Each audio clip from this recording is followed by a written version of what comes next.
രാജ്യത്തെ ഏറ്റവും വലിയ വിവാഹമോചന സെറ്റിൽമെന്റ്. ഭാര്യയ്ക്ക് 8300 കോടി രൂപ നൽകാൻ കോടതി നിർദ്ദേശം. വലഞ്ഞ് ഭർത്താവ്.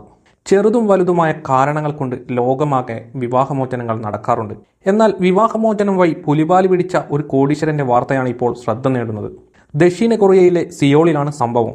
കൊറിയൻ വ്യവസായ പ്രമുഖനായ ചെയ്റ്റെ വോണിനാണ് വിവാഹമോചന കേസിൽ നല്ല 8ന്റെ പണി കിട്ടിയത്.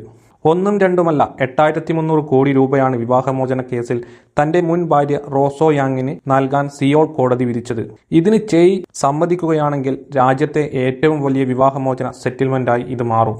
35 വർഷം മുൻപാണ് ബിസിനസ്സുകാരനായ ചെയ്റ്റെ വോൺ വിവാഹം കഴിക്കുന്നത്. അന്ന് അദ്ദേഹം കോടീശ്വരൻ ആയിരുന്നില്ല. ദമ്പതികൾക്ക് 3 കുട്ടികളുണ്ട്. തന്റെ ഭർത്താവിന് ഒരു സ്ത്രീയുമായി വിവാഹേതര ബന്ധമുണ്ടെന്ന് റോസോ യാങ് കണ്ടെത്തിയതാണ് കാര്യങ്ങൾ തകിടം മറിയാൻ കാരണം. തുടർന്ന് റോസോ യാങ് വിവാഹമോചനത്തിന് കേസ് ഫയൽ ചെയ്യുകയായിരുന്നു. കഴിഞ്ഞ 10 വർഷമായി ഇരുവരും പിരിഞ്ഞാണ് താമസിക്കുന്നത് തന്നെ. ഇരുവരുടെയും കേസ് പരിഗണിച്ചപ്പോഴാണ് റോസോ യാങ്ങിന്റെ ഭർത്താവിന്റെ കമ്പനിയുടെ ഓഹരികളിൽ ഒരു ഭാഗം നൽകണമെന്ന് കോടതി പറഞ്ഞത്. ദക്ഷിണ കൊറിയയിലെ പ്രമുഖ മൊബൈൽ കമ്പനിയായ SK ഗ്രൂപ്പിന്റെ ചെയർമാനാണ് ചെയ്റ്റെ വോൺ. SK ഗ്രൂപ്പാണ് ലോകത്തിലെ 2ാമത്തെ വലിയ മെമ്മറി ചിപ്പ് നിർമ്മാതാക്കളായ SK ഹെനിക്സ് നിയന്ത്രിക്കുന്നത്.